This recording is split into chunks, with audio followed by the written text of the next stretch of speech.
Hermanos, vamos a tener una última sesión aquí sobre la doctrina de la Trinidad. Entonces, estaré viendo aspectos del libro. Si quieren buscar sus libros, vamos a estar comenzando a partir de la página 197. Entonces, aprecio mucho la claridad y la precisión con la cual tenemos algunas de estas expresiones. Se acordarán que la semana pasada, o en los videos previos, no sé cuándo viste los videos, pero vimos aspectos ad extra y ad intra. Y esto viene en la página 196 en adelante. Estos actos de generación y procesión son eternas y se dominan a veces la opera ad intra, la operación interna, o la frase latina es opera ad intra. Es decir, son actos eternos dentro de la vida interna de la Trinidad que establece el modo de subsistencia personal de cada miembro. Difieren de la opera ad extra o las obras externas que producen efectos fuera de la esencia divina. Entonces, ahí tienes una buena y sencilla explicación.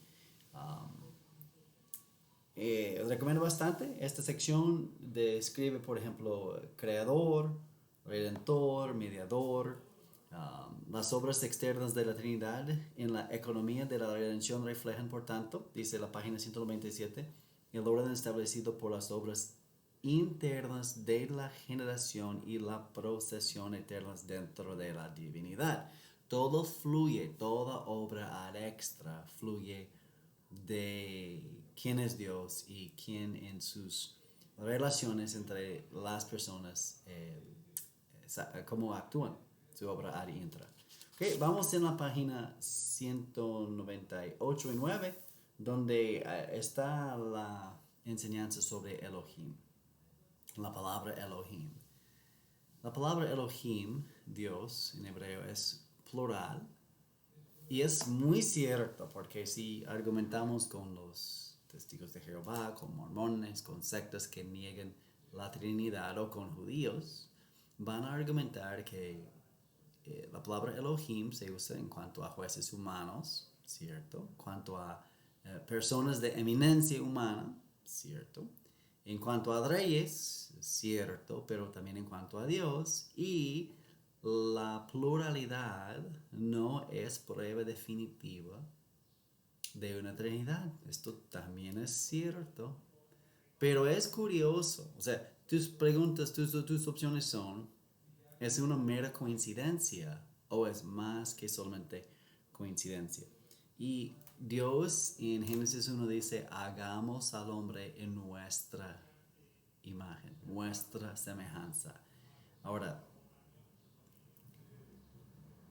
es cierto que la palabra semejanza va a concordar con el sujeto gramatical, Elohim, que es plural, entonces y semejanza, imagen van a ser plurales por eh, o sea, la palabra posesiva, el pronombre nuestro, nuestra, ¿verdad? Pero me parece como que muy optimista decir que esto es solamente una coincidencia. Parece que con mucha intención Dios así puso el idioma para que reflejara este aspecto. Entonces, quiero reconocer que no es una prueba definitiva, pero es una confirmación. Así te diría yo. No es una coincidencia gramatical, es una confirmación lingüística de algo que estamos viendo. Otro argumento bastante importante es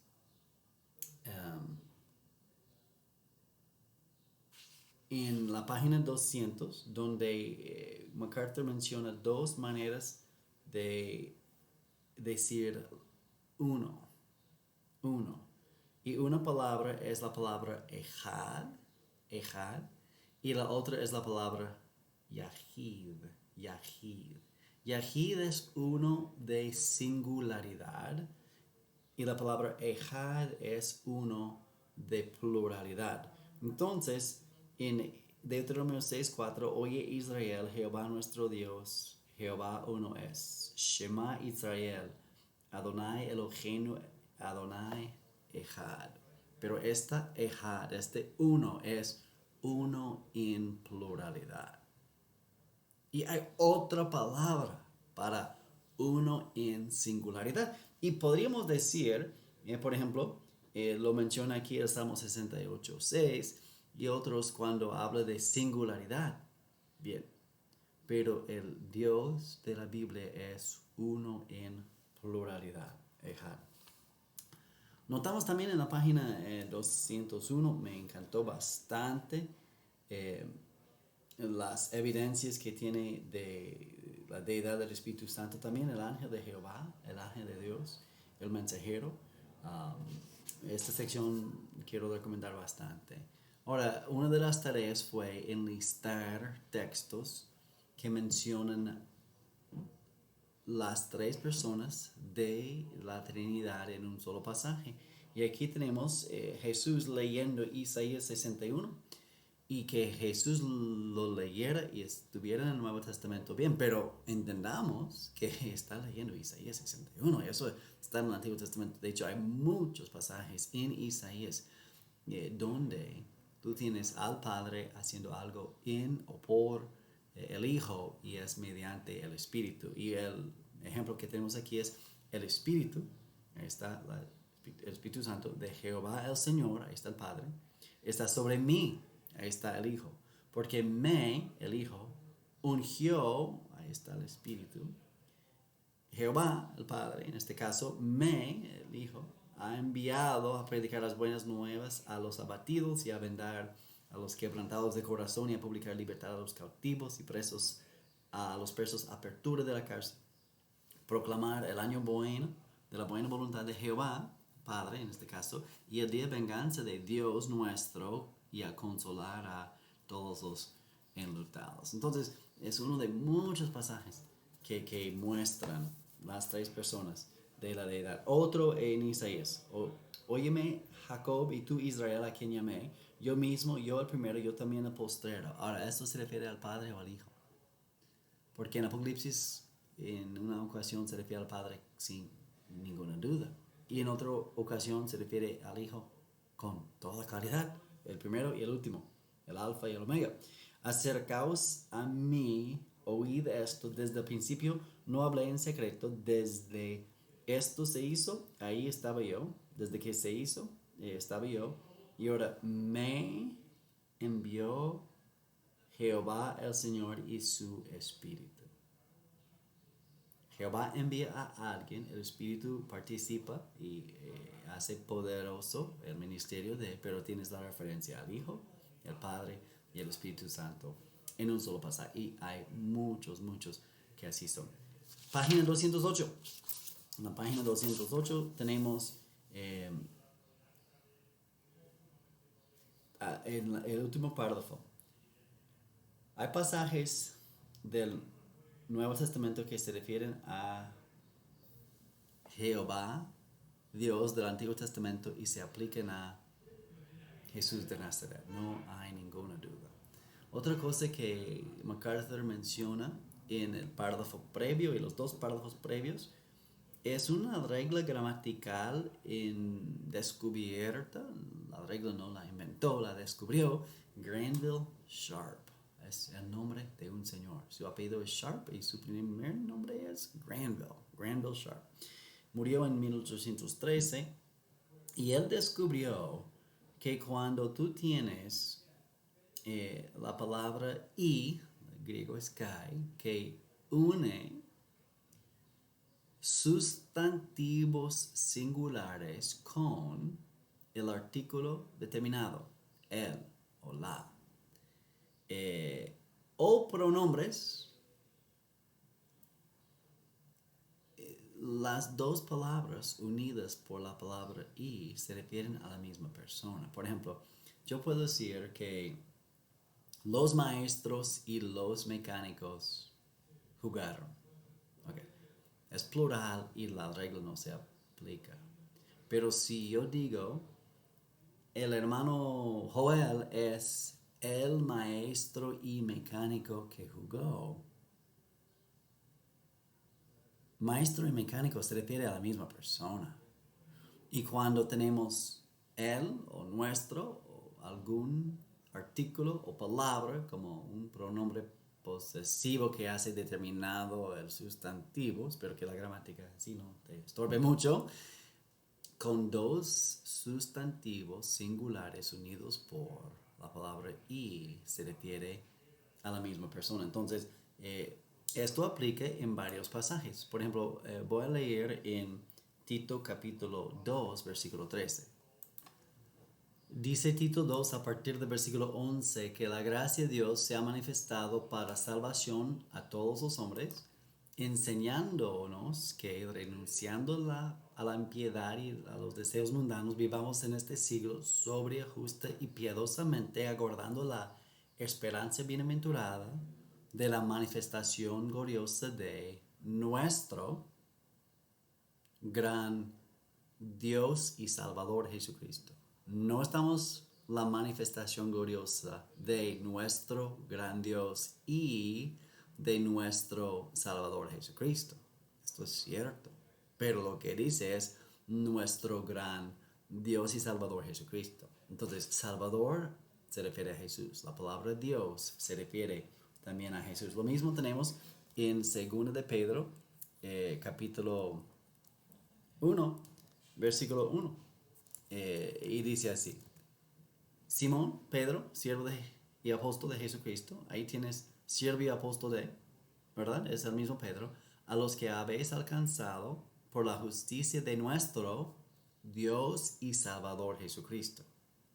Es el medio de alcanzar la salvación. La salvación se alcanza por medio de la justicia de Dios. Es decir, la justicia del Salvador Jesucristo, nuestro Dios y Salvador. Entonces, ahí va una indicación clarísima de la deidad. También en 2 de Pedro, capítulo 2, versículo 20, tenemos algo paralelo. Dice, ciertamente, si habiéndose ellos escapado de las contaminaciones del mundo, por el conocimiento del Señor y Salvador Jesucristo. Es otro ejemplo. Ahora, aquí la referencia al Señor no es automáticamente e invariablemente una referencia a Adonai, Jehová del Antiguo Testamento, pero cuando el hebreo lee el Antiguo Testamento y encuentra la palabra Yahweh, Jehová, no lee esa palabra porque no quiere blasfemar el nombre. Lee Adonai. ¿Cómo se dice Adonai en griego? Curios. ¿Cómo se dice Adonai en español? Señor. Entonces, no en todos, pero en muchas de las ocasiones en el Nuevo Testamento donde dice Señor y está citando al Antiguo Testamento, la palabra hebrea es Jehová, es Yahweh. Entonces, son ejemplos de esta regla del Granville Sharp que tenemos. ¿Okay? Y aparte, el hecho de que está citando el texto que se refiere a Jehová. En la página 208, 9, fuertísimos argumentos para la deidad del Espíritu Santo. También en la página 210, ahí en la última sección dice, el Padre engendra al Hijo, el Espíritu procede del Padre, pero la Biblia no proporciona una explicación clara y completa de lo que significan esas expresiones. Entonces, pues ahí te quedas y dices, no, pues el Padre es eterno sin ser engendrado, el Hijo es eternamente engendrado y el Espíritu Santo procede. Y hermano, ¿esto qué quiere decir?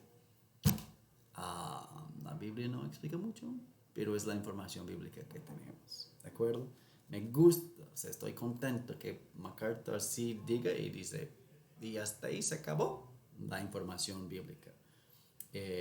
Más adelante, ¿cómo puede pues Cristo ser engendrado eternamente por el Padre? La respuesta es sorprendentemente sencilla. Cuando se usan los términos engendrar o generación para hablar de la relación, lo que estas palabras describen no es el inicio, sino el establecimiento por toda la eternidad de la relación filial entre la primera y la segunda persona. No es iniciar, es la relación padre-hijo, es una relación eternamente establecida. Y entonces ahí está la palabra de engendrar. ¿Okay? Y en cuanto a la procesión, es un acto eterno, necesario de autodiferenciación del Padre y Hijo, por el cual expiran la existencia personal del Espíritu para de este modo comunicar toda la esencia divina. Ahí más o menos se acaba la información. ¿Okay? Y el Espíritu procede del Padre y del Hijo, como nos enseña Jesús en Juan 14, 15 y 16. ¿Okay? Unos últimos pensamientos aquí. La página 223 tenemos el alcance de la providencia, el universo, la esfera física, los animales, las naciones, el nacimiento de una vida, fracasos humanos, las cosas que parecen accidentes o sin importancia, la protección del pueblo, la provisión, la respuesta a las oraciones y los juicios de los impíos. Todo eso es parte de lo que Dios está haciendo en su providencia. Página 2, 24 y 5, la concurrencia divina de los acontecimientos. Y aquí el concepto es muy fuerte. Tenemos que afirmar ambas ideas sin diluir ni la una ni la otra. Los ejemplos abundan en las escrituras sobre este principio de la concurrencia divina en todos los acontecimientos. José afirmó que Dios, no sus hermanos, lo envió a él a Egipto. Ahora, Dios usó medios, pero Dios es la causa final. Entonces, aceptamos el uso de los medios que Dios usa, causas secundarias, pero Dios es la causa final. El Señor Jehová dijo que estaría con Moisés y que capacitaría su boca para que hablara en su nombre. Dios puso, si quieres, y MacArthur lo pone entre comillas, ¿verdad? En 2.25, un espíritu mentiroso en la boca de los profetas de acá. Dios está dando permiso. El espíritu del mundo quiere engañar. Y Dios dice, pues ve, porque tú lograrás los propósitos que yo tengo. El espíritu malo tiene su deseo y su propósito y su pensar y su actuar, pero Dios tiene un propósito y un actuar. Y Dios permite y usa y hasta manda al espíritu inmundo para que haga su voluntad y para que haga su voluntad. La concurrencia. La frase que sigue, la concurrencia de Dios en todos los acontecimientos no lo involucran en el pecado. El pecado, la culpa, la tenemos nosotros. Dios usa segundas causas indirectas. Y esta concordancia no es sinergismo cooperativo, como que Dios participa, sino que involucraría en la participación parcial de Dios y otra contribución del hombre, sino ambos están totalmente ocupados en causar esta acción. Estas aclaraciones son muy precisas y muy buenas. Y es simultánea. Entonces tenemos una lista de características de la concordancia divina. Espero que entiendan y que puedan apreciar cuán importante es afirmar que el ser humano, el demonio, actúa conforme a su deseo y pensamiento, pero Dios es el quien está actuando a fin de cuentas. Nada fuera de su control. Entonces, también en 2.28, la enseñanza sobre el mal. Dios da perspectiva sobre el pasado. Jesús resolvió el problema veterotestamentario del mal mediante la armonización de la justicia y la misericordia divinas por la muerte expiatoria. Dios da perspectiva sobre el presente y Dios asegura que siempre tiene un propósito para la gloria de sí mismo y para el bien de su pueblo en todo acontecimiento. Estos pensamientos nos ayudan.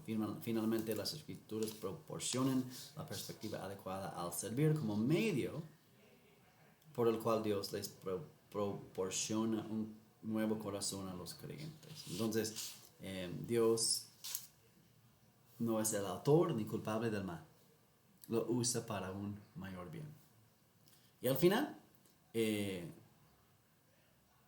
me encanta la afirmación aquí. La gloria de Dios, estoy en 2:31, perdón. La gloria de Dios domina las escrituras. Algunos han sugerido que la gloria es el tema unificador de la Biblia. Y no sé si estás de acuerdo, pero lo que me parece muy obvio es que Dios sí está haciendo todo para su propia gloria. Y cualquier otra cosa sería incorrecto. Él es el glorioso, Él es el que merece la honra y la gloria. Entonces, si Él hiciera o viviera o actuara para cualquier cosa que no es Él, sería algo inferior. Y Dios es Dios y tiene que, tiene que actuar para su propia gloria, porque en la gloria suya, la cual merece, o sea, Dios es el glorioso, entonces todo el resto del universo encuentra su armonía, paz, bienestar en el hecho de que Dios sea glorificado.